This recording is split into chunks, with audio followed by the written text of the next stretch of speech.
What's up, guys? Alright, so in this video, my buddy Cody Yarbrough and I discuss, is being too good a bad thing? But before we jump into that, this video is brought to you by the Serious Starter Bootcamp. Go on, hit him with that beam footage, man. Hey, I would honestly, I'd pay double. I mean, definitely worth the money, 100%. just over-delivered. I mean, I'm very impressed. I liked everything about it. It was so informative. I'm in awe at the amount of information that was handed today by you. Learning the ins and outs as far as marketing through the internet, using keywords. It kind of gave me a foundation of how I need to start advertising. I would recommend it to anybody that has any kind of professional business that they want to start with an entrepreneurial spirit. And be ready to have your mind changed about what you knew about business.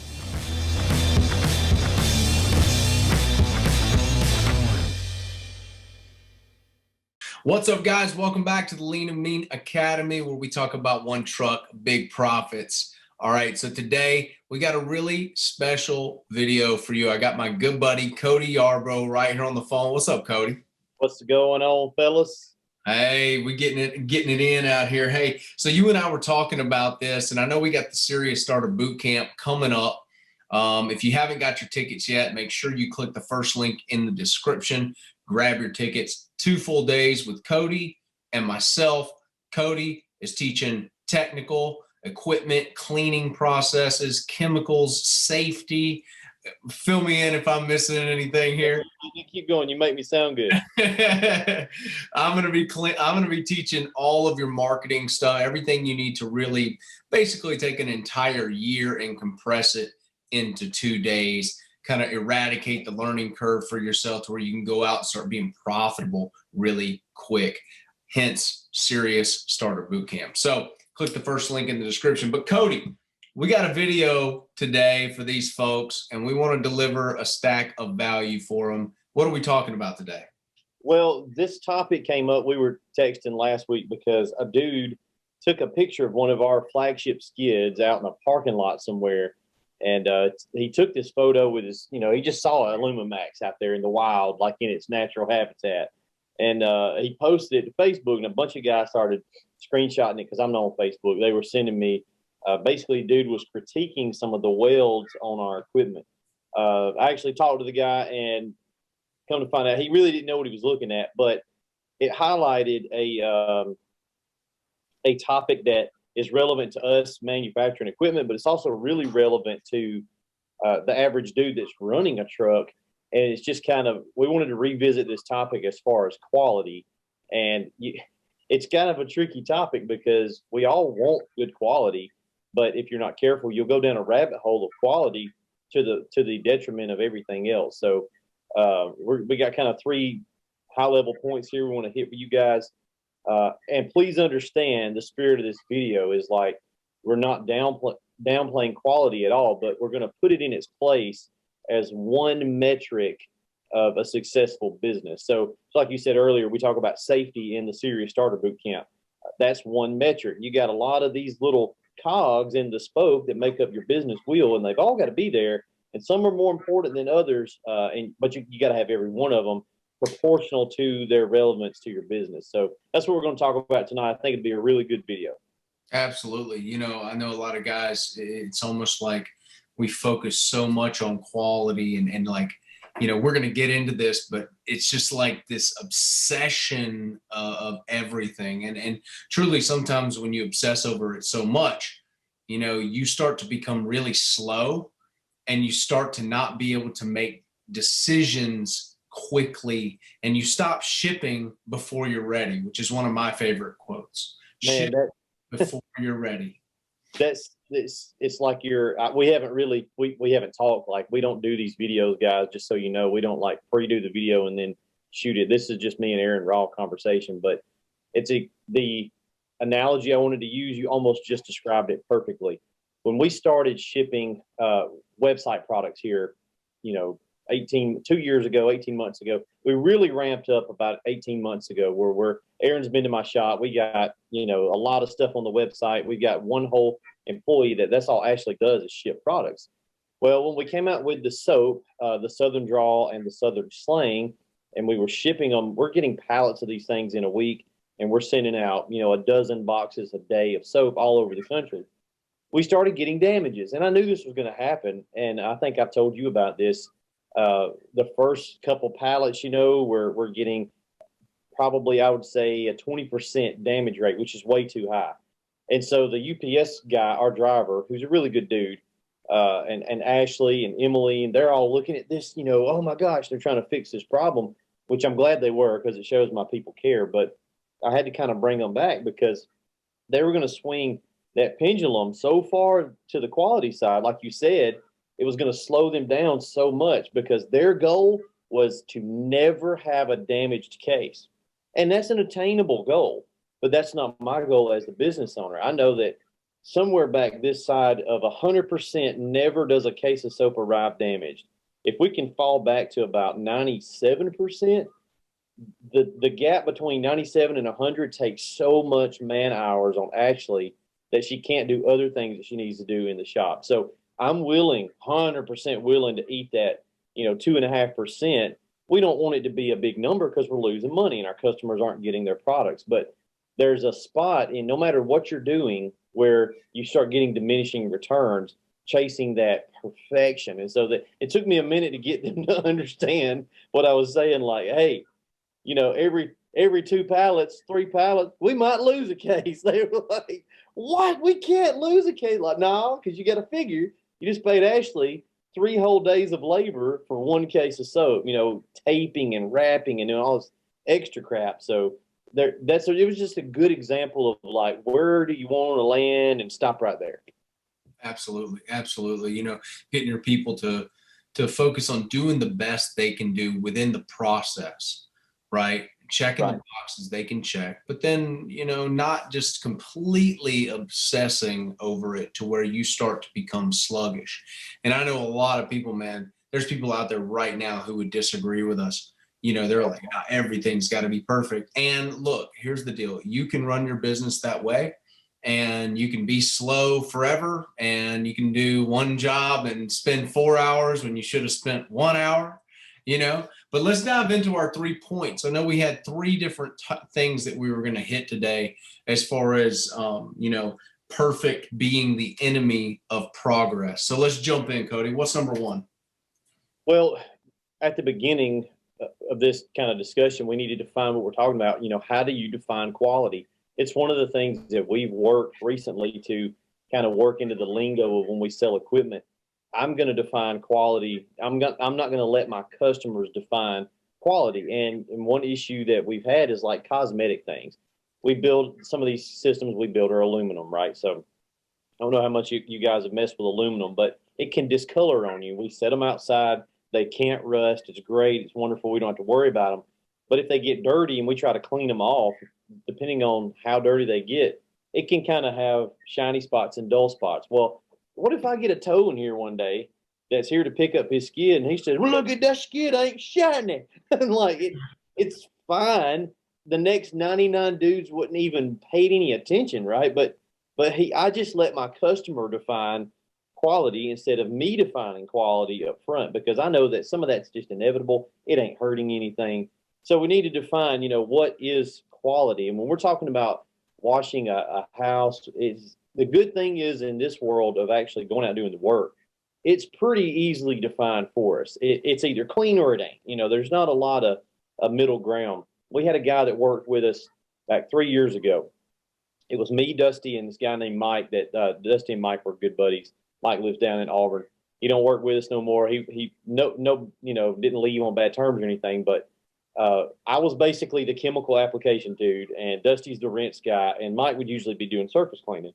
Well, next time you come in here, ask Dusty how Mike would. Dusty would rinse the house. House looked great. House be great, good to go. Dusty done work forever, done this a million times. Mike gonna put that surface cleaner down. He gonna pick that ball valve up, and he gonna rinse the whole house again. And we'd be like, bro, it's time to go. I just feel like it needs to be rinsed a little more. For what? You're not defining what quality is. We want to know, like, what are we trying to get to? What are you trying to do when Mad Max rolls out and you go do a job, you little sporadic pick himself, get to do all these bougie jobs. I hate him for it, but Aaron gets to pick the cream of the creme. What are you looking for when you roll up with Mad Max as far as when you leave? What's the goal? Well, obviously, the first goal is for the customer to be happy. The second goal for me, that's really close second, is I'm very aware of my own shortcomings, right? Of my perfectionism within me. I realize that Aaron can stay there all day and clean. I can find something. I gotta clean the skirt here. Oh man, we gonna get under the daggum vinyl. You know what I mean? Like, you ain't supposed to do that. But like, you gonna find something. Oh, we gonna do the underside of the deck. We clean. That ain't what the customer bought. But you're like, well, but it's got a little algae on it. Well, I'm gonna clean. It's like, that's the Dean Parker in me, my dad. And I have to be aware of that, where I'm like, it is good enough. It checks the box, because truly, Cody, you could stay there all day long and a 2-hour job turns into an 8-hour job. Right. And the question is, we're not talking about skipping stuff. We're talking about is like, I'm trying to think of a good example. Here's a good example. We do driveway cleanings. It's in our, it's actually in Aaron's terms and conditions that we use. But guys, if you don't have terms and conditions, you need to get those. Buy them on my site. That way I get a affiliate. But I'll buy them on mine. First link. Let's say you do a driveway, right? In Alabama, our driveways they're not edged, they're not bordered out most of the time. And so let's say they got drainage problem at the bottom little corner of the driveway. You could sit there till Jesus comes and keep trying to wash that dirty water over in the grass. And you know what you're going to leave with? A little dingy water in that little spot. You know what? It's fine. But that's something that I've caught myself doing. Like, I've been here 15 minutes. You try like different techniques. You like, look, let me hit it fast. No, it didn't work. Let me hit it real slow. No, it didn't work either. There's a point in there where the homeowner, the customer, they don't care. We're trying to get it to customer satisfaction and get out of there. Yeah, I remember, the anxiety of some of these little discolorations, right? And this is where I started figuring out some of my stipulations, like, the deliverable is not the passport to free, right? Just because I clean the house and the runoff cleans your nasty little driveway, don't mean you get a free driveway cleaning. We've talked like setting up these personal boundaries for myself, for the customer, but also for my own like internal complex, right? Because I'm from the country, bro, like you, and country folks want to do one thing and they're like, no, we just gonna knock the driveway out for free. It's gonna be a little freebie on this one right here. We're gonna love on them. Yeah, you love it on everybody down the road. It ain't because you actually want to do it. It's because you have a little guilt complex about making $500 in 1 hour. That's right. That's what it is. Right. You got a little complex and somebody told you ain't worth it and you bought it. That's the problem. And the house looks beautiful. The customer's stoked, but you're over here trying to figure out a way to draw time out to get you back to that little $20 an hour you used to. Yeah. Yeah. You feel like you're overpaid. You're accurate right there. That's pretty big medicine. Like, it's a mental thing. A lot of it, I think, is because you want to, and we do this, we try to under promise and over deliver, but there's a spot in there where you're over delivering too much, like way too much. Another thing we talked about, or wanted to talk about, was percentage versus volume. Like with the example of shipping the soap, if you ship 5 cases and you damage 1, that's pretty bad. If you ship 5,000 and you damage 5, like, that's not the same. There's an acceptable, if you're getting callbacks in your first year, but you're only doing, let's say you're doing 100 houses your first season and you get 10 callbacks. That's pretty high. You shouldn't get 10 callbacks. Don't let that stop you. Just figure out what's going wrong. Now, when we were running, we were doing 300 houses, I guess, 300 roofs, houses, 300 jobs a year. And we might get half a dozen callbacks for just little stuff, mostly just, weep holes, something like that. That's acceptable. I can live with that. And a callback doesn't necessarily mean that anything you did was wrong. It just means you got to go revisit that. So the big question for me, go back to what I was talking about, the guy that was critiquing our welds on the skid. He was like, these welds are garbage. Well, number one, he ain't a welder. You know, he was like a tow. Like, we looked at the back of his truck on Facebook, it was just garbage. So, you know, I ain't got nothing against the dude. I talked to him on the phone for 30 minutes, but don't critique my Alumimax that I've got friggin' reviews out the wazoo for, and everybody loves them because he just visually didn't like something. Does that mean because one Facebook post, I'm going to call the fab shop and change everything? No. I want a metric to tell me whether or not I need to make a change. So you need to have some way of tracking, you know, your callback percentages. That should be a number you would be easily able to find. Like, how many callbacks do we get a year? And is it going up or down percentage wise? Sure, absolutely. Especially if you're running with, you know, technicians and you're not on the truck anymore, you know, because you and I both know if we're on the truck, how many callbacks you get? Not very many. If you got somebody else running the truck, you turning front doors into wasp nests. Ask Jonathan. Jonathan turned a $2 million house wood front door. He turned it into a pinata. Paper mache. The front door looked like a pizza box. That was wet. Oh, sitting out in the rain. It was bad. It was really bad. But okay, so we've kind of defined quality, but let's go a little deeper into that. What are the different segments that you need to track quality in your business? Because there's a couple of clearly distinct areas. Number one is your home turf marketing. What would you say is quality marketing? Quality marketing is, well, let's you know, think about it from the perspective of a guy getting started, right?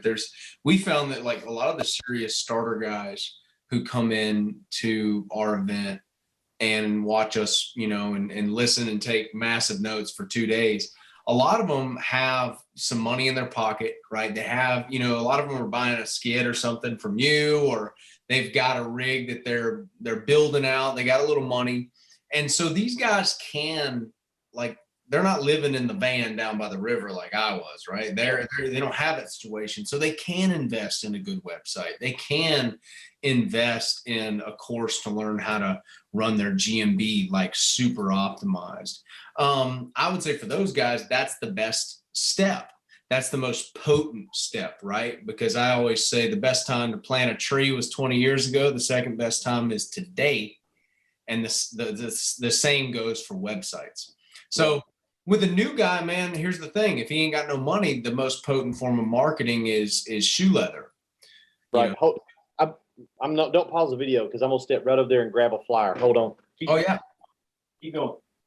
Yeah. The most potent form of marketing for the new guys who don't have any money and literally, I mean, I guess investing in a website for a couple $100 a month is a lot for some people. I understand it was for me when I got started.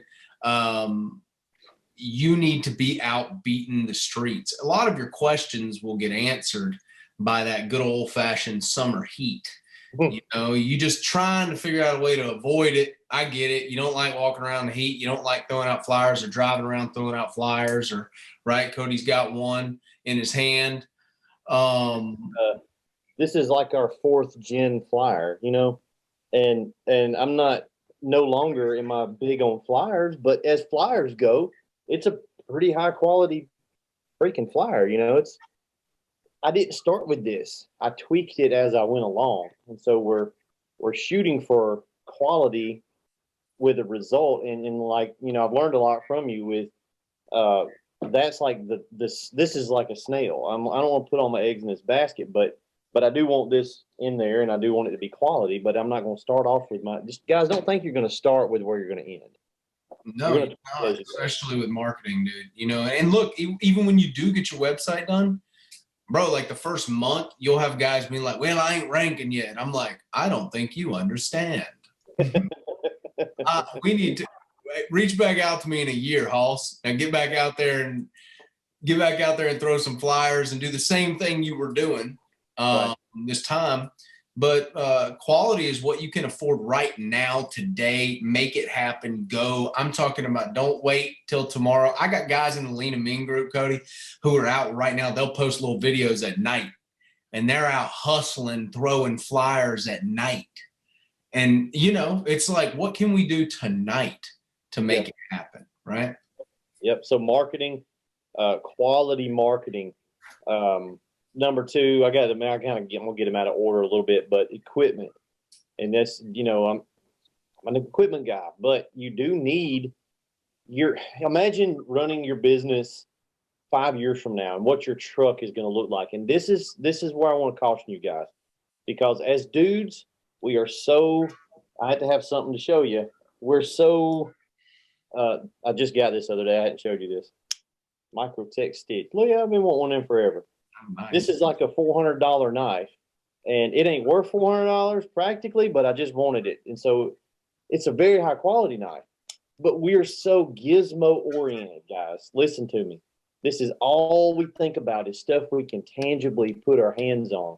And you'll focus so much on your rig, your trailer, you're tweaking this.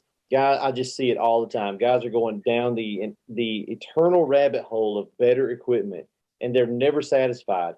But they're not putting any money in quality marketing. They're not putting any money into systems in your business. One of our good friends, Mike Vadan, the course that you guys have that's out, I ain't took it, but I know what's in it. He's talking about the systems in your business that are putting things in place to keep the business moving. But we don't think that way. I mean, I just think a lot of guys just don't think that way. They think they can buy that. They'll stay up at night. Tell me if I'm right or not. I may be retarded, but I have stayed up at night looking at equipment 1,000 times versus the times I've stayed up at night researching GMB, right? Dude, don't care about GMB, but which of those two matters as far as quality of what he needs to focus on? You do need quality equipment, all right? You don't want a Ryobi. But you don't, that you'll get there. Like, don't worry about that. You know, that's not what's going to move the needle. Yeah, you know, it's the thing that's not fun, man. I really had a wake up call, you know, years ago, and it really put me in a position. I didn't even have any furniture in the house. Okay, like I was looking at some old videos back in the day of me and my little boy in the house here where I live now. Ain't no furniture. Okay, nothing in the living room. People are like, how do you get that reverb in your videos? Ain't nothing in there. Well, when there ain't no furniture. I was looking at some of your old those Vivo videos of you singing, and it's like, man, he sounds like Aaron Lewis. He's in a dang cathedral. No, it's because you're poor. That's what it is. And Aaron got flying buttress ceilings. So I had to figure out that, you know, starting to love learning again, right? Love figuring out the new thing that's going to turn those $1,000. Cody talks about me being able to work for who I want to. That's true, because I have such good marketing that I have a lot of leads that I send to other guys, and then I'll pick a few here and there that I want to do at really nice houses that I know I can make a big lick at, and, you know, we'll clean it, look perfect. But you gotta focus and start taking joy in learning the new thing, because a lot of you guys are making either a transition, either you're out on the road, over the road as a trucker. We get those guys, right? We get the guys who have the 6-figure company job and they're transitioning out, they're retiring.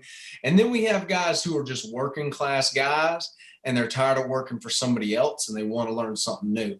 I'm going to tell you, every single one of them across the board has to find pleasure in learning the new hard thing, which is going to be some really simple stuff when you come and actually watch us show it to you at the Serious Seller Bootcamp. I'll show you how simple it is, but you're like, I can't learn this stuff. And I'm like, yeah, you can. Yeah, you can, because we were right there too. I'm a little bumpkin like you, man. Hey, you think I'm a tech boy. Hey, I'm from Dirt Track, Alabama, dude. Like, hey, we get down there to Pinton. They race them funny cars down there. That's right. Hey, they got the Cajun Outlaws coming this weekend now.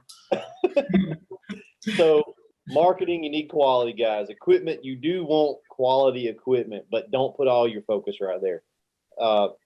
Number three, actual cleaning practices. Okay, you do want to. This is one that you do want to focus on, and that's again that we're going to talk about that all at the boot camp. We're going to talk about that. You want to be able to. 2 Fridays ago, for just my normal soft wash class, we had pickup day, big pickup day. This house right across the road from the shop, down a little subdivision over there, little standard 3-bed, 2-bath, 2-car garage house. We did half of it one Friday, half of it the other Friday. So 2 classes, but we did 2 walls and 2 walls. Okay, each Friday it took me 20 minutes to do, so that's a 45-minute house wash. And I was just like mega efficient. I told the class, I had about a dozen people out there, I said, I'm not going to talk to you, just watch me. And I did boom, boom, boom, boom, and we were done. And they were like, what just happened? How did you do that? And it looked perfect. But that's what you learn, is just little things that make you get efficient and still maintain a high quality of just all your practices as far as what you're doing. Like you said, it ain't that hard, but you do need to know some things about what you're watching out for. So quality practices. Yeah, those guys, when it comes to cleaning, it's the guys who really, really value their time. Where I'm from, bro, let me tell you, and you're from, right? Because it's about the same daggone spot, all right? It's like when you talk in terms of time and the value of it, how many people you ever knew really understood that? No, sir. Nobody. Don't nobody care. They'll sweat till the sun comes up. Don't care. If can't make it, can't make it. Like, I'm just going to be working my fingers to the bone. And I'm going to tell you, man, there was a little wake up call happened for me. And I started figuring out that I don't have more time. I started figuring out that time was the only thing I can't actually get back. Funny thing is, man, every time I invest some money or something and I'm all nervous about it, you know what I mean? I make 10x what I invest. It's like every single time this happens to me.